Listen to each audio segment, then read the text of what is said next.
Welcome to the Cowboy Entrepreneur Show, created and hosted by Scott Knudsen, to explore the crossroads of horses and business. Now here's your host, Scott Knudsen. Hi, and welcome to Freedom Fridays. I'm your host, Scott Knudsen. Thank you so much for watching the show today, and please share it after you watch it. We'd love to have more people following the movie Freedom. And we designed and created Freedom Fridays to help you meet and understand and just fall in love with all the characters and all the people working so hard on this movie. And the movie is called Freedom. It was written by Anita Waggoner. It's her true story. It's her life story. So if you haven't got the book, we'll tell you where to get the book. And but it's being turned into a movie, and Anita Waggoner is here on the show today, which just makes me smile. So Anita, thanks for being on the show. Hey, Scott, good to see you again. Good to see you. And we also have another guest, and I'm so glad he's on the show. Y'all probably haven't seen him live yet. You know, you've seen some pictures and some mentions, but we have Larry Farris. And Larry is a Texas singer-songwriter. He used to ride bulls. So I don't know, bull riding, writing country songs and singing them, that's pretty cool stuff, especially down here in Texas. And he also won Road to Nashville, which is just a big honor. And we're glad he's on here. He also has a role in the movie called Danny. So he's going to sing and have a role, and it's going to be a big part of it. And I'm glad to call him a friend, and I've been following what he does. And Larry, thank you for being on Freedom Fridays. Oh, I'm honored. I'm honored. I've been looking forward to this, Scott, so much. Oh, me too, man. I can't stop smiling, man. I got both of y'all together. So let's start with Anita, as we always do when she's on a show, since it's the whole reason why we're here. Anita, how did you meet Larry? Well, I think it's maybe been a couple years now. I listened to his music on Facebook. We become Facebook friends, and I think one particular song got my interest a while back, and he had sang one of a song called "Dance with Me Just One More Time." It's an old song. I forget even the name of the original artist, but I love that song, and I just thought that will fit so easily in the movie. And so I made contact with him, and ever since, Larry's just been a willing participant. And he didn't make it up to Freedom when we did the bull ride, but he was following us, and he'll be involved from here on out. Going to make him a star. Well, I think he already is a star. Yeah, man. I'm glad y'all are on here. Y'all can carry me for sure. And Larry, thanks so much for being on. I already thanked you once, but it's so cool. So let's talk bull riding first. You know, so when did you start riding bulls? My dad took me, well, my dad, he rode a few bulls over at a place called Cowbell over in Mansfield, Texas. And we grew up with livestock and all that. And he finally took me and my brother, and he made us haul hay all day. And he entered us into steer riding. And when I got over there, I thought the steer riding, after getting on a steer, was rougher than the bull riding looked. The bull riding looked a little slower to me. I've learned a few things since then. Right. But I told him I wanted to ride bulls, and that same summer I got ready for winter, and then joined Lone Star High School Rodeo Association as a freshman there, and I had a rough freshman year. Riding bulls, it seemed like a broke leg, a broke jaw, a broke arm, and so there's some learning curves there. But I really love riding bulls, and finally he built us a pen out behind our house.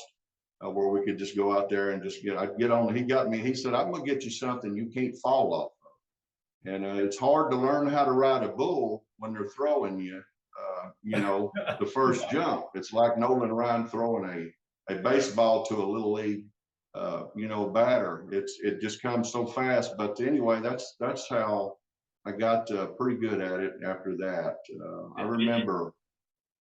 I remember Wills Point, Texas, entering a 6 weeks rodeo series put on by the Double J Rodeo Company.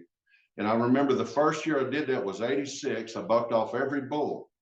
Well, in 87, after he got me this little Holstein bull that I couldn't buck off of, I won the average over there, and I was 2 bulls ahead of everybody. I won the series and the buckle. And in that same series, this stock producer let me, a few weeks prior to starting this event, let me audition to be an announcer. I thought I was going to be an announcer. But anyway, I got to announce this series as well. So it was a turn of the tides. If once my dad got got us a pen put out there where we could just get on, I'd go out there by myself, flank my bull, pull my own bull rope. There'd be nobody there, and we'd just kick the gate open. And that's how I got better. I was getting on a bull that I couldn't fall off of. Shoot, Larry, that's so smart. Because you can't learn to ride a bull when you're learning how to fall off a bull, but golly, after your freshman year, 3 years in a row, didn't you make the finals of the state of Texas? I made the first year I set out the finals with a broke leg halfway through the season, and it was a bad break on my leg, and I had a full cast on, and but the second, my sophomore year, I qualified for the finals over at the State Fair of Texas Coliseum, and I won fourth over there. And then in '88, my last finals, my last year, I ended up with a broken jaw and a broken arm, and but I still I won the finals over there in Athens, Texas. In '89, a buddy of mine, Curtis Vane, who's a prominent buckle maker now, he talked me into getting in the AJRA, even though I graduated in '88. So I got in there. I was eligible for 1 year, and I got to compete with the likes of Dax Lackey, Gilbert Carrillo, and his brother Adam. Wow! And I went to the finals with a tour. I tore my cartilage over at McGregor, Texas, and but I finished third at the finals over at Schneider, Texas, and I wish I'd been doing that the whole time. That AJRA experience was unbelievable. It was just unbelievable, bigger than life. Man, that is cool, man. I just loved how even through the injuries, you just keep going, man, and just to get to that finals. And it says a lot about your character, but also about the sport. Yeah, Scott, my dad would tell me in the hospital, I remember breaking my arm, and he would tell me, hey, his insurance was getting a little higher each time that I got hurt. And he said, what do you think about team roping? And I tried that before I started riding bulls. And I just like the whole bull riding, it's you by yourself. I don't need to haul a horse to the rodeo. And we just fell in love with it. My brother was a good hand too. He won a saddle bareback bronc riding and bull riding. And his son now is doing really good in the little league rodeo thing. So we just grew up, and my son rides bulls as well. But, family just tradition. love it, and it's addicting, Scott. It's what's hard is, this is the crazy thing I tell people. All my years of riding bulls and the broke bones, the broke jaws, whatever. It's the country music business that make me sorer than anything. It's the nightlife. It's all that, That's what's crippled me right there. Huh? Oh man. You picked two hard sports right there between singing and bull riding.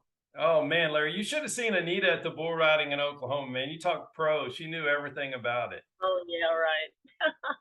I loved it. I'm going back to that, I've been gone a while, but we had a good bull ride up there. Those young guys getting on, they kind of were going through the same thing you did, I think, when you started, Larry. We had some great bulls and a lot of wrecks. Yeah, I've seen that, and I've been watching them videos, but I watch a lot of Scott's videos over and over and over.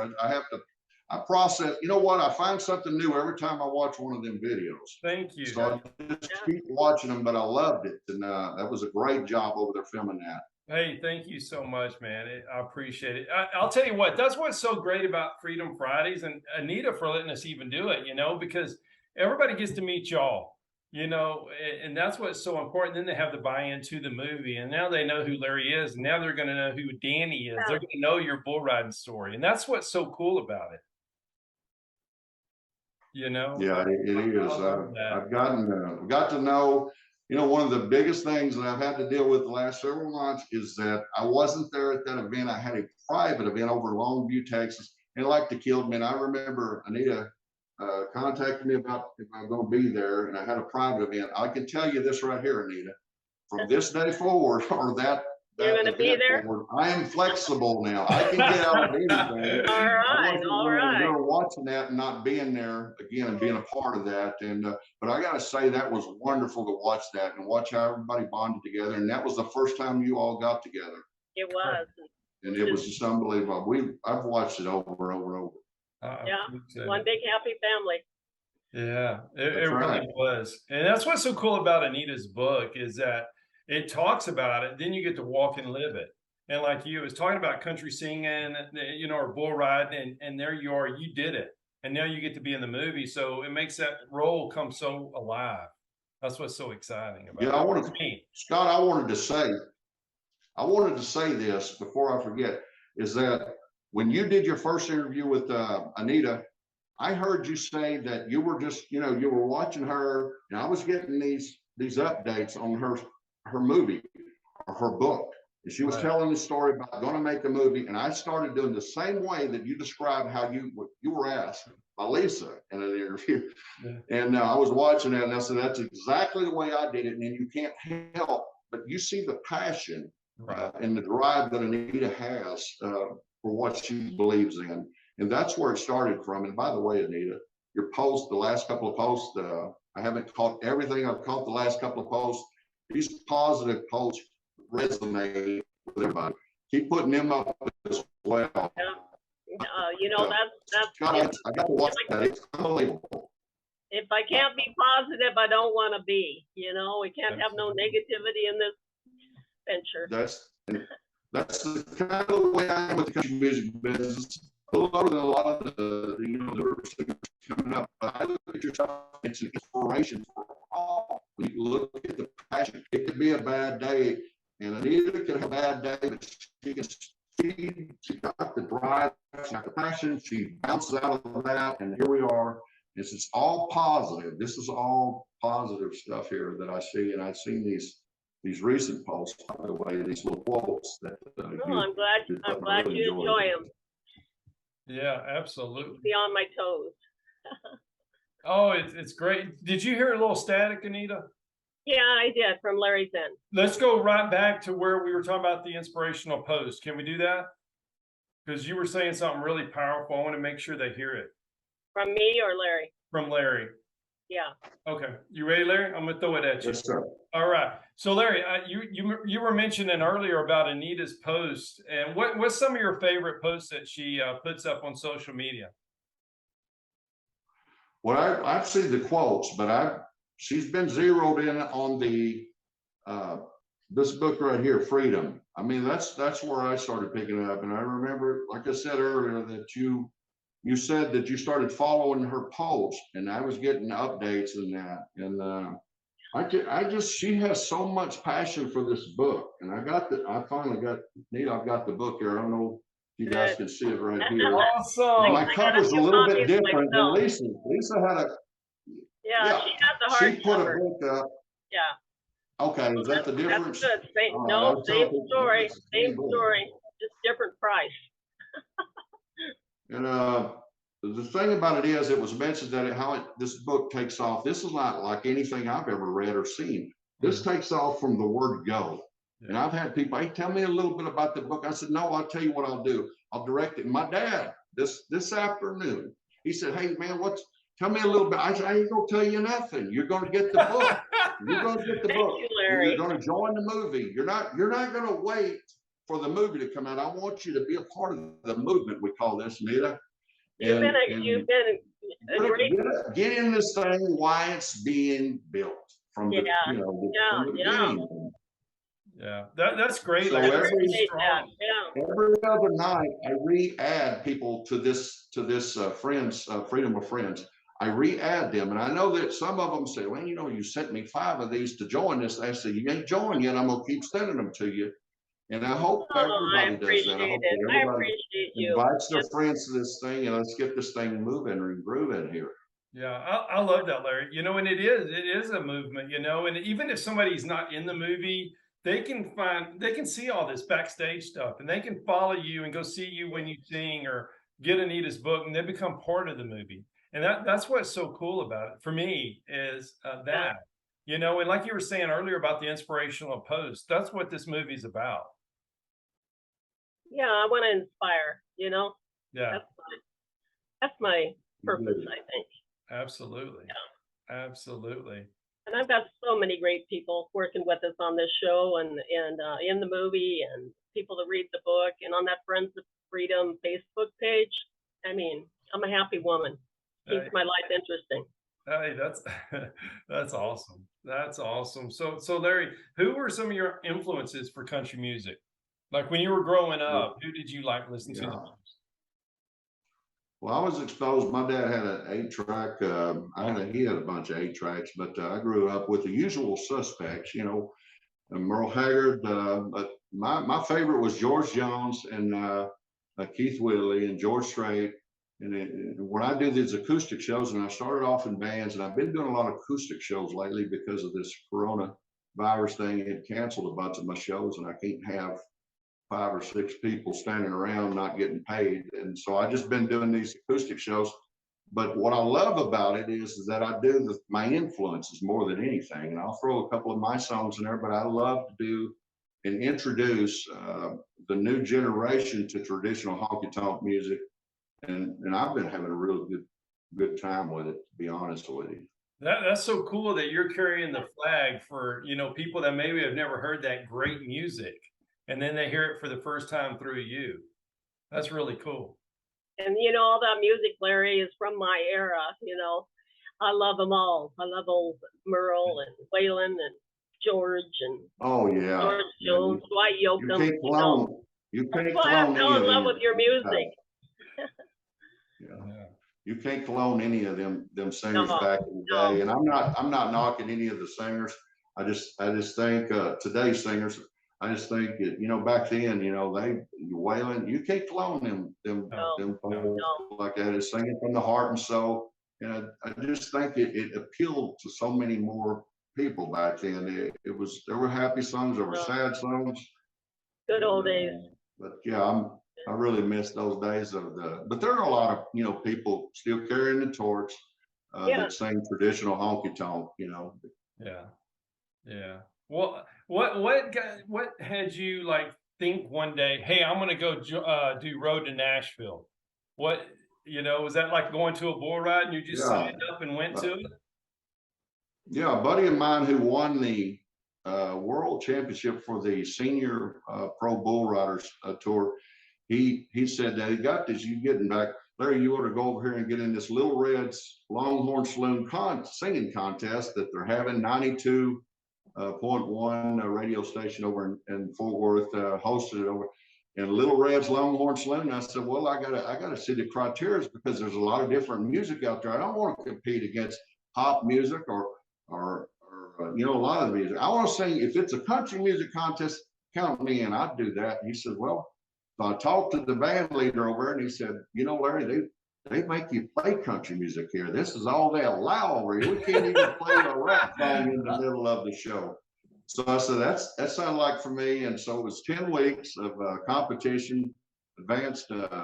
My strategy was to advance in more early rounds, and then I'm out for 4. So I had to get to know people over there.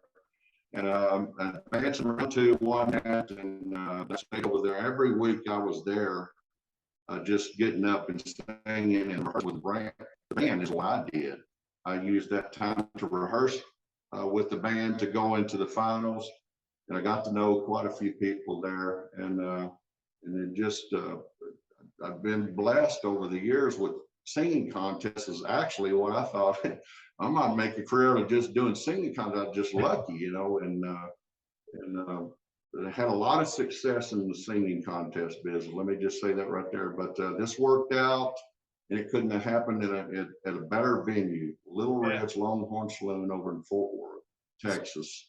So Larry, can you describe what Little Red's is? So I've been there and you've been there, obviously. It's in Fort Worth. It's right at the heart of Cowtown, but it's the coolest facility. Yeah, it's a venue, and just like they describe it, it is a venue that it really gravitates to the rodeo cowboy life. I mean, they have the bucking ball over there, Gary LeFew's bucking ball over there. There's rodeo cowboys everywhere around that place. But Little Red's Longhorn Saloons and the history of that venue right there is just amazing. And I got to meet so many people over there. I remember the first, and I'm ashamed to say this now, but I detached from today's radio for a long time. And the first guy I met over, I thought he was the guy just sitting on a bar stool over there. He said, hey, man, you come back next week. And I remember after that first round, I said, I thought I should have won that first round. But he said, you come back this next week, man. Well, that turned out to be Mike Crow, my good friend now. But I detached from radio, all the new stuff. And anyway, yeah, so I got to meet a lot of people. It was a blessing. And from that, singing over at that contest, Scott, I got to go to Nashville. They flew me out to Nashville. I sang at the world famous Tootsie's Orchid Lounge out there. And yeah, it's just been a lot of doors opened up right then instantly. I think I did 17 interviews there in a few months, radio, and you can't tell it because I'm pretty bad at interviews. No. But I had a great time with it, and yeah, just a lot of things opened up right there. Sing an original. You sing 3 songs at the finals, and so my whole thing is that I'll do a George Jones. I think I did George Jones and Keith Whitley that night in my original. And they said it was my original that I did, a song about today's country music that put me over the top. Awesome. But I'm blessed, and I didn't see there was so much talent over there. I was just like, hey, we did good. We had a good run, and people were saying, oh, these people were really great at this finals, these singers. But it just worked out, Man, that's really cool, Larry. That's really cool. So, Anita, who did you see, like when you were traveling and y'all were hauling bulls to all these different rodeos? Did y'all ever just pull over and go see a country act? Oh, yeah. My favorite, I think, was Chris Ledoux. Oh, yeah. Was playing in Phoenix after one of our bull rides. And it was shortly after I had met Marvin, and so I was kind of naive about the whole thing, but he took me into the concert. I was jammed with people, and Chris sang that song about Copenhagen, makes me feel so good. Yeah. And all of a sudden, the whole crowd starts throwing their Copenhagen cans at him on the stage. I'm going, holy crap, get me out of here. But yeah, he was absolutely my favorite. I mean, I've seen a lot of them, but I love Chris Ledoux. I like George Strait, George Jones, some of the old people, Merle Haggard, I love country music, and that's why it's so important to me to have country music artists in this film. And they're going to be filling in all the blank spaces with music, and can't wait. I love that. It fits with the movie, though. It's gritty, it's tough, definitely. But at the end of the day, it's all full of heart. Oh, definitely. Yeah, my friends, Joni Harms, Olivia Harms, her daughter, they're going to be performing in the film, and Larry and Brian and Jake. Jake, oh yeah, definitely our little local freedom guy, Jake Bowers, and Will. Yeah, we're going to have them in there. I mean, I think there must be, 10 to 12 music scenes where we'll be able to cover country music quite well. Well, music's so important to the industry. It kind of goes hand in hand with rodeo and just the whole thing. It just goes together. Mm-hmm. Yeah. So they have fun. Yeah. Absolutely. What it's all about. Yeah, absolutely. So okay, so y'all hauled bulls to New York City, best I remember. Was there a country singer after that event? Oh my gosh, I don't remember. If there was, I think we got out of there early to beat the crowd. And we went out to a nice restaurant that time. I remember. It must have not been Larry, or you would have stayed. What? Yeah. No, yeah, probably. Had it been Larry, I might have stayed. Yeah. But we were so happy to be in New York City, leaving Freedom for a weekend, that we just wanted to see it all. So we saw the bull ride and then got out of there, went to a beautiful restaurant for a nice steak dinner. And Marvin was such a hit there. The owner of the restaurant took him for a tour of the big kitchen in the back, and they bought our meal and bought our drinks, and New York City. Yeah, the bulls were there, but we had a great time too. So what was it like unloading the bulls at the event? Well, actually, Scott, they were one of the bigger contractors hauled them in, so we didn't have to do all that work. We kind of just were there to play, but we got to see him perform. And that was a big deal to me because my grandfather, when he was, in the 30s, 40s, he took his bulls by train to New York City, and they had performed at the Madison Square Garden. So when I was there, it's like those halls were just haunting me, we were in the back of the Coliseum and all this stuff. I just could feel kind of what he must have felt when he brought his stock there in the 30s, 40s. Man, that's really cool. That's not the book. That's what's so cool about what we're doing, is just sharing stories that people might not know. Yeah. For sure.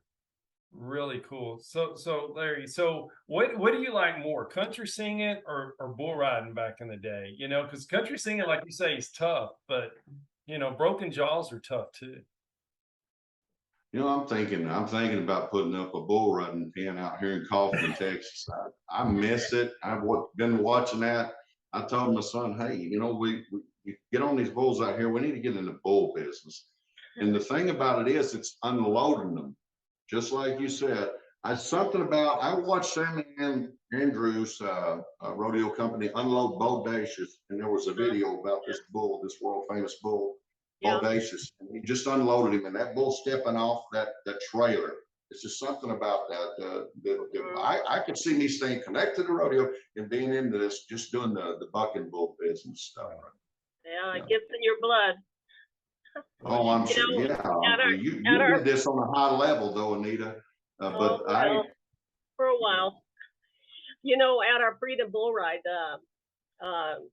Phil Sumner was there, and he was the original owner of Bodacious. Right. He was one of our judges, so that helped make our Freedom deal real exciting and, you know, cool too. Very cool. That's right. To have him back us, and he's been such a big name in the bull business. You know, there he was, Phil Sumner. They're judging our little bull riders. It's really cool, you know. But like you say, like when they come off the trailer or whatever they're doing, they're so massive and big, but they're athletes. Yeah. The way they move is so graceful. Oh yeah, they are. Yeah. Our family had a buck out over in Terrell, Texas, and when they unload them bulls, it's something else. I can't imagine a stock producer's feeling when his bull comes out, you know, and the passion they got for these bulls bucking. If you watch them on the back of a chute, there's a lot of action with that stock producer. When he flanks that bull, there's a lot of action. That's their baby, you know, that's like one of their kids, and they want them to do good. Yeah. Yeah, they were my babies. I know Marvin used to make me sit on my hands, you know, when I was in the event, because I'd be going nuts, you know, like rooting for the bull. And he'd say, Anita, you're surrounded by families. Their sons are on those bulls. Maybe you need to root for the rider, you know. But I'd always be rooting for the bulls. You root for the bulls. That's right. That's your team. That's your team right there. That's your team. That was your team. So which one, Anita, did you get most passionate about? Which bull? Was there a specific one that was like, when that one was out there, nobody could talk to you, that was the focus? In the early, the late 1990s and the early 2000s, we had a bull called Monster Mash. And he went to went back to the NFR 2 or 3 years in a row, and he was kind of my favorite. But as time went on, we got into breeding. We had a bull we called Wildfire, because Michael Martin Murphy had been to the lodge to perform. And when he was there, we have this beautiful freckled bull, and we talked to him and asked him what he thought about us naming our bull after his song, and he agreed. And I loved that bull too, but we didn't have him long. Marvin seemed to be in a bind, and sold him one day for, I think, $15,000. And the next year, some guy from Minnesota with a lot of money bought half ownership for $1 million. So I don't know if I have that in my book, but it's just another story. I heard the story, but it still almost chokes me up, you know, but yeah. You know, that's agriculture, you know. We've sold some horses that have turned out to be something else, you know. We didn't know. We bought some on the other side of it, you know. There's songs out there, you know. Works both ways. Yeah, absolutely. I'm sure there's some songs out there, Larry, you know, that everybody passed on, and you wrote or you sang, and all of a sudden it takes off. You know, you just never know. I remember I get a request most of the time for bareback horses, an old Chris Duke song, and I'm working on now this old cowboy's hat. But I love that one. Dukes. Yeah, my uncle would fight people if they didn't let him play Chris Dukes at a party. Oh yeah. If you do anything with that rodeo life, that Chris Dukes can resonate. Yeah. Like no other. Yeah. That's right. Yeah. Yeah. Well, he was a showman for sure. Yeah. You know, I saw him in San Antonio one time, and the whole thing's going on. It's toward the end of the show, and the lights and strobe lights, and all of a sudden this mechanical bull comes up behind the drums, and all of a sudden he's on it, And then he Oh, sprung wow. that sucker out to the drums like nobody's business, and that's the way the show ended. And I was like, Wow. that guy, but he lived the life, kind of like not Yes. kind of, you did it, Larry. I mean, you did the bulls, and he rode horses, but you rode the bulls, and you sing country, and it's pretty. Scott, I sing primarily around the house there from my dad's friends, and a buddy of mine who worked for Neil Gay, Neil Gay's rodeo company. We came from a rodeo over what they call a showdeo, just a little demonstration for people overseas that come over to South Fork Ranch where they filmed the old Dallas TV show. And he secretly entered me in this singing contest. He knew I'd sing, and I'd just sing for a few friends and stuff. And I called my name. I said, I think I heard my name over. He said, yeah, I entered you in the singing contest. And that's where it started so far as club wise. Well, this club held about 1,850 people each Friday and Saturday night, and it was full in there. Yeah, so I said, what did you do that for? He gave me a few drinks over there. We loosened up a little bit. I didn't know what he was up to, but they called my name, and so it started there, and I won and advanced to their finals and ended up winning back-to-back finals over there. And that's kind of how it got started just before I got in my first band. That is so cool, man. So cool. What did you think, whenever you hear your name, and did you like, oh my goodness, what just happened? Well, I replay it, Scott, and I'll do this video the same way. I'll replay it over and over and over. And I said, can't believe Scott's talking to me, Anita's talking to me. And it's just bigger than life. And it's just the way when I do these, when I've done interviews in the past, I just can't get over it. I said, wait a minute. I analyze everything I said, and I'm pretty nervous, as you can tell. But I love it. And the people that take the time to do it. I appreciate that so much. That's cool, man. That's cool. Yeah. Yeah. So Anita, tell us here, Larry. Yeah, heck yeah, man. I've been looking forward to it since we found out we were going to do this show, And so Anita, tell us about book sales. What's happening with the book? I saw sold out a couple of times. You saw what? Sold out. Oh, sold out. Yeah. I did sell out when I was in Freedom. I took all the ones I had down there, and everyone wanted one. Of course, we gave a few away, and I had to do a new book order when I got home. What I'm doing though is I'm taking the book sales off of the website, and I'm going to be opening a new just for book sales only, I think on Instagram. So right now, if you want an autograph copy, just message me and send me the money. I'll send you the book. That kind of sounds like a fair trade, that's a good deal. That's a good deal. And I'm telling you, just like Larry said, everybody that asks us, like my wife read it in a couple of days, and all her friends are like, they can't put it down, Yeah, I love it. I love it myself. Yeah, and it's funny, everybody likes different parts of it, some like the bull riding scene, some like the ranching scene, some like, the story. Romance. Don't forget the romance, Scott. There's never forget the romance. But yeah, there's some of that in there too, for sure. Yeah. So Larry, when you're reading the book, the bull riding part, and when they're building up the herd, did that just kind of resonate? Did that just kind of fuel you a little bit? I think for me, what resonated is when she talked about in this book about how he had a bunch of cows in the cattle business. But they were using the ranch, the cattle for their bucking stock. What I read. Now, Anita, correct me if I'm wrong here. It was the ranch. That's where that started at. Your bucking bull started with the ranch herd. With some old cows. Yeah, with some old cows that his dad had for years on the ranch, and they were just rank old cows. They weren't trained. I don't know what you'd call them, but yeah, Marvin would breed the good bucking bull stock to those old cows, and we got some of the best bucking babies out of those old cows. It was amazing. It was something he did and did a good job at. Awesome. Of course, the business really changed around '93 when they started that registry of the Buck and Bull Association. Everything really changed then. It did. But I think there's still plenty of there's a lot of bulls out there right now with some of our breeding in them. Marvin had a good name in that business, and I've been out of it for a few years, so not too up on it anymore. But I know his name lives on in the breeding world. We have some good ones, and he was good at what he did. Scott, can I ask her a question? I was going to ask her, can she still drive a big truck and trailer and haul in them bulls? You know what? Could you just get in there and go with it? Huh? Good. I think I could. I think I could. Yeah, I think I could do Was that. you a little nervous when he put you in that driver's seat? I don't know if I was nervous or pissed. But it was funny, you know. He said, "You bought him, you paid for him, you own him, you drive." Okay. Yeah, it was fun. I mean, you know, not many women could have lived through all that like I did. What about the ice chest? Did you ever get Marvin a beer from the ice chest?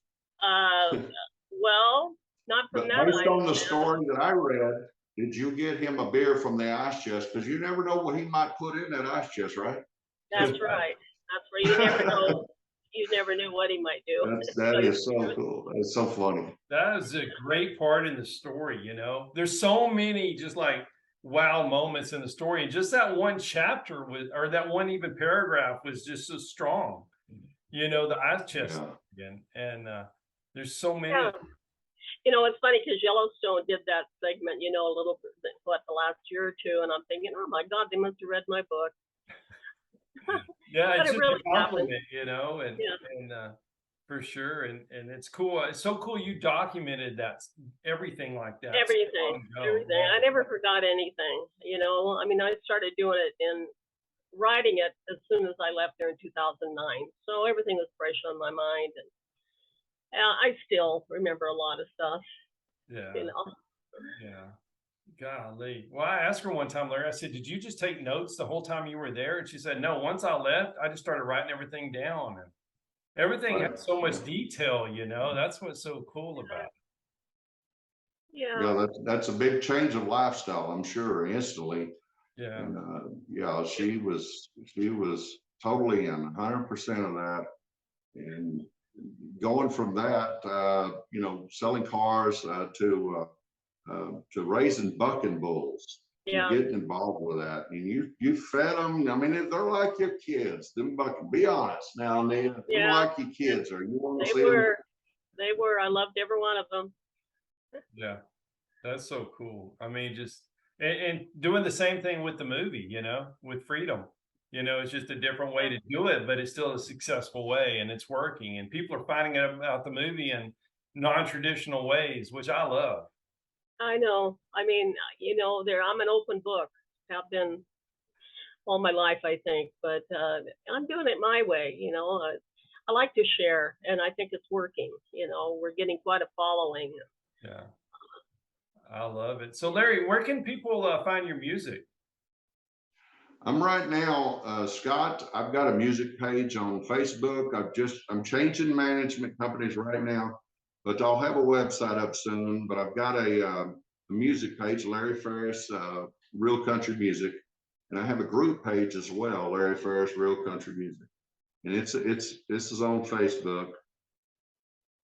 I love that, man. I love what you do, man. I've been following your videos, and I love all that, you know. And would you mind? I know Anita has one of your favorite. She has a favorite song you sing. It's called "Bad Choices," and I know none of us ever made it, but would you mind just? It's his original song. This is Larry Ferris. Yeah.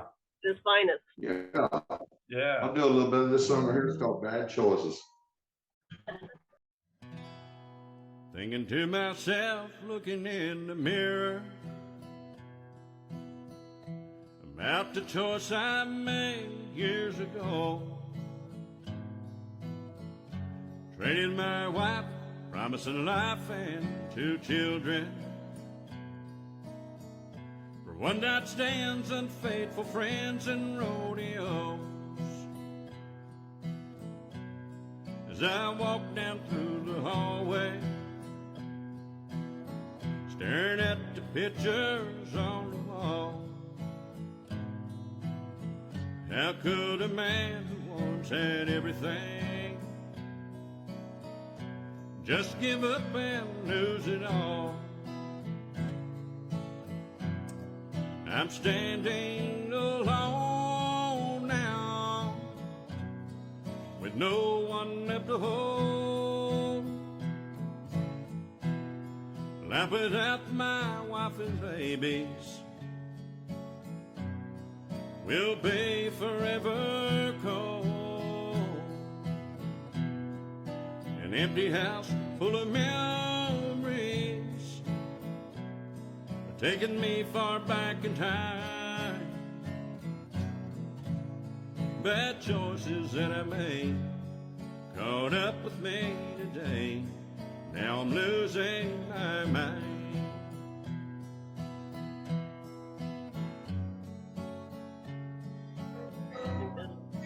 That's good right there, man. That was great, Larry. Oh my goodness, Anita, I'm They're so called glad. bad choices, Scott. That was so good, man. You can just hear it in the voice, you know. That's awesome, man.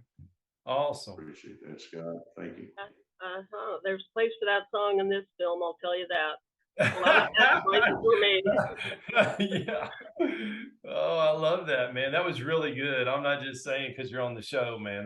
That's Appreciate this, Scott. that's pure country music, man. That's the way it should be. You know, if I would have had sawdust on the floor and my wife was here, we'd be cutting it right now. They'd be dancing. Yeah, it'd be There on. you go. Yeah, man, that's good stuff. Well, man, Larry, thank you so much for being on the show. I can't wait to meet you in person. I feel like I made a friend. And Anita, thank you for giving us this opportunity. Thank you. Thank you. Thank you, Anita. I appreciate it too, Anita. Thank you so much. And Scott, thank you so much. I Yeah. appreciate what you're doing for everybody, Scott. I seen all the interviews, and I really enjoy that. And the last ones I watched was the two guys over there, Will, Jake and Will. Yeah. Jake, and I really enjoyed that as well. But he does a great job. But you do a great job of making people like me who doesn't. man. I don't do interviews every single day. I'm a little nervous still, but you really, Anita, you really make me feel comfortable, and I appreciate that. Yeah. Hey, thank you for saying that, man. You know, I'm just having so much fun, just meeting so many great people, and it's humbling to be around y'all, and I love it. And thank everybody for watching Freedom Friday, and please share the show and just join Anita's Facebook page and see behind the scenes pictures and see what Larry's up to and Anita's up to, and that's what it's all about. Thank y'all so much for watching, and thank you, Larry and Anita, for being on Freedom Friday. Thank you. Thank you. Thank you.